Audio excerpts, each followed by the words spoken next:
Delicious, welcome back to my channel. So today I finally decided that I would discuss how I got a job at Netflix.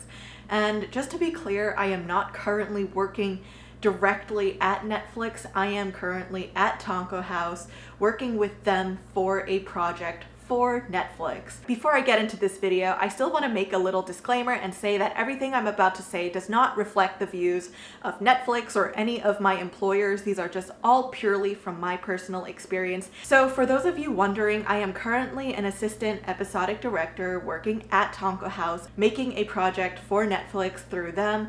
But prior to that, my first job ever at Netflix was through Glen Keane Productions as a storyboard revisionist and then storyboard artist. So one of the things that you all might be wondering about is if all these projects that are eventually showcased on Netflix directly made at Netflix, and that's not always the case. So just because somebody works on a project that is actually on the platform of Netflix doesn't mean that they were at Netflix directly working there. And that's just kind of what it's been like for a lot of these streaming studios and animation companies. They kind of collaborate with each other to create content, but there still are some animated projects that are still made directly under the studio. So ultimately, it's kind of just a mix of both outsourced studios as well as in-house projects. The way that I feel like I personally got a job at Netflix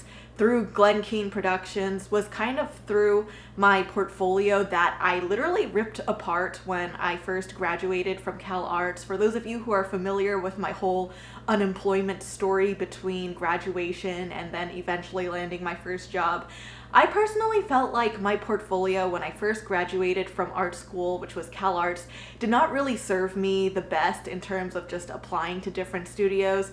I feel like my time at Cal Arts was better served as just a time to discover who I was as an artist and what it was I wanted to say through my student films. But in terms of actually strategically forming the portfolio itself to create something to showcase to land a job, I didn't feel like I was able to develop a portfolio that was strong enough during my time as a student, because a lot of the work I did was either recycled material from my student films or it was just recycled material from my previous years at school, and I felt like it was just time to rip that apart and create something new. And if you are interested in seeing the two portfolios, my old one versus my new one, it is going to be in the links below because I just don't have time to fit that in a video like this. So when I first was applying to different jobs, I'll get straight to the point and just say that I just uploaded my portfolio on LinkedIn, and somebody from Glen Keane Productions / Netflix actually found my portfolio on LinkedIn and was just like, hey, I guess her portfolio kind of similarly aligns with what we're looking for in a potential storyboard artist / revisionist, so let's reach out to her. And the way that I know this information was because after my job was over at Trash Truck, I actually just sat down with the person that hired me and asked how did they find me, and that was what they said, was they were scrolling on LinkedIn and they stumbled across my portfolio, and that's just what happened. And it's funny because as an artist, I feel like LinkedIn normally is not the first go-to place that we would showcase our work and like get discovered on. And when I was still a student, the way that I saw others getting hired back in that day was through Blogspot or Tumblrs. People would just upload all of their artwork on a blog site and they would just get hired through that. And I thought that, hey, maybe I should just create a portfolio website just like that and do something like that. And while it is helpful to have a website that contains all of your work that you wish to show your potential employer, I felt like the best way for me in this day and age was just more through social media, and that does include LinkedIn, because you're kind of in a space where there are many other users who could be your potential employer or could be a recruiter, or you're just putting yourself in a place where there's already a lot of pre-existing people. So when I uploaded my stuff on LinkedIn, it was already in a pool of where recruiters and people were already looking for other artists. But nowadays, I feel like Instagram or social media in general is where a lot of people are getting hired. So through LinkedIn was how I got my first job as a storyboard revisionist. And then my second job at Netflix, which was Arlo the Alligator Boy.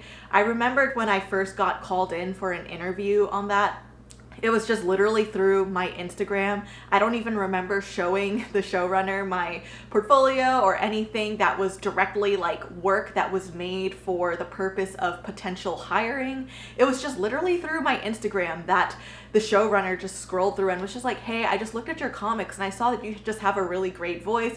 Your style is like very wholesome, but also very funny. And that's just like what we're looking for, or something along the lines of that. Don't quote me on that. So literally just through that is how I feel like I personally got my second job at Netflix. And nowadays I see a ton of recruiters, directors, showrunners, and artists in the animation industry just literally on Instagram or different social media platforms. So I feel like people are actually actively looking through social media for potential people to hire. And pretty much after my time working on Arlo, I personally never created a new portfolio again. Like, I probably should. This is not to say that you should not make a portfolio anymore and just post on social media. I still highly encourage you to create your own portfolio and maybe just include it as your bio link on your Instagram account or wherever you are able to link a website to your platform. So I think that you should still be making a portfolio and providing the link to that on your social media. However, on your social media, I think you should still post work that is personal to you and shows who you are as a person. So yeah, because I felt like I didn't have to make a new portfolio again after Arlo, it was just, honestly, I was just consumed by work and working on my own personal projects. I didn't have the time to really construct a new portfolio. But by the time it came time to look for a new job again, I honestly just got reached out by somebody again from Trash Truck for the current project that I am on, which is at Tonko House. I really don't even think they asked for my portfolio. They just pretty much asked me to take a test. So even if you can't showcase your work, you still have the opportunity to take a test, which honestly, you should make sure that your rights are respected, because there are a lot of like controversial things going on with animation tests that are given out to people because they want to see if you can be a good fit and like do an example of what you would do if you were on this project.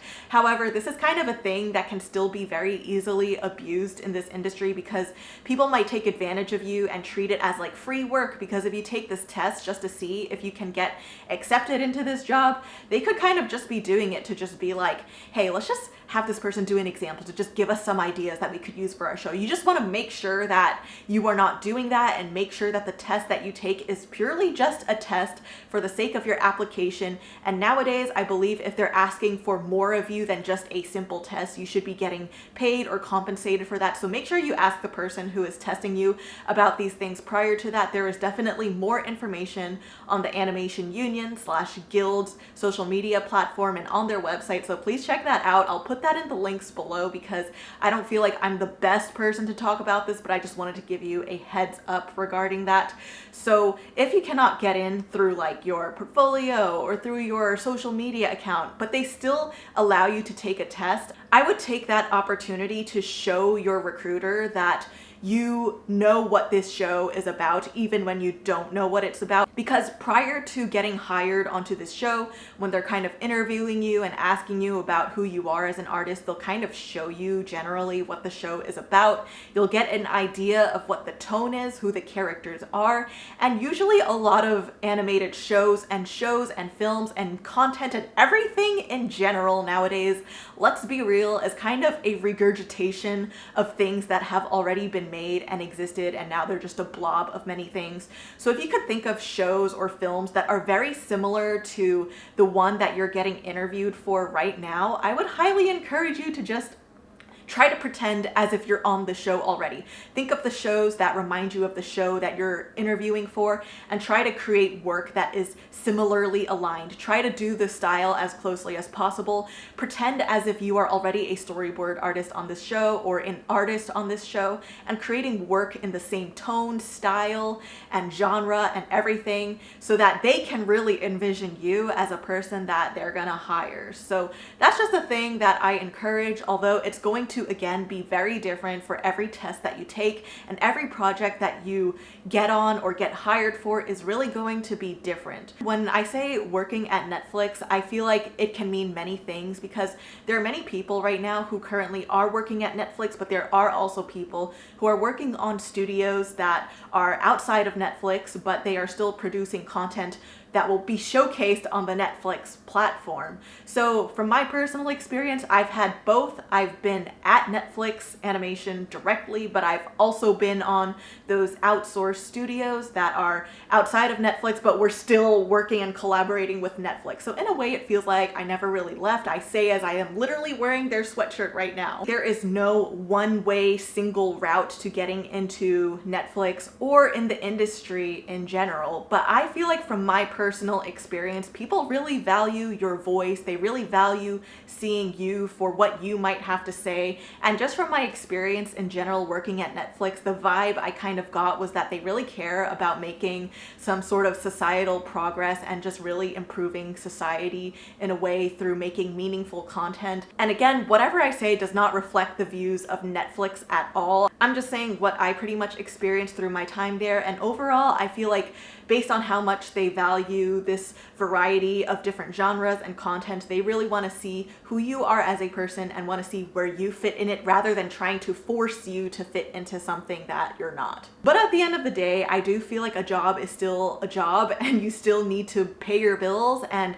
pay for your rent and pay for things in your life. So it's kind of unrealistic to just be like, just do whatever you want and be yourself and hopefully a job will fall into your hands at some point. Like that is unrealistic to say. And you know, if push comes to shove and you really do need a job, again, when you take that storyboard test or take that artist test to get in, make sure again that your rights are being respected, but of course also try to pretend as if you're already an artist on this show and try to fit to this project style. Honestly, I would encourage you to try to stick to the style of the show and not be too like far off from it, because at this point, if you just really need to get this job, you have to just at least show people that you really understand what it is that the people on this project are looking for. And if they show you literally the stuff that they have already made in development of this project, you just want to try to do your best to fit into that.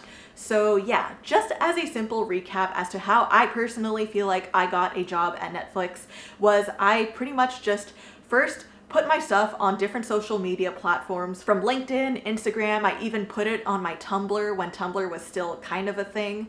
And in addition to that, I also showcased my own personal work on my Instagram and social media accounts. And by that, I mean, I just put my personal comics, I put my personal artwork. And then third is when you get to the level of taking a storyboard test, try to envision yourself to the best of your ability as if you're already an artist on this show. Copy the style to the best of your ability. Watch movies that kind of remind you of the show that you're applying for and try to really understand the tone and what type of character acting or what type of camera angles would better represent this show. Because again, if you are applying for a sitcom show, they're not going to want to see these super cinematic styles. And if you are applying for a super cinematic show, they're not going to want to see these super plain basic storyboards that might better fit a TV show. So just keep those in mind when you are applying to all these different jobs, because everything is really dependent on the project itself. Even though I say like how to get a job at Netflix Animation still is such a huge range of different projects that are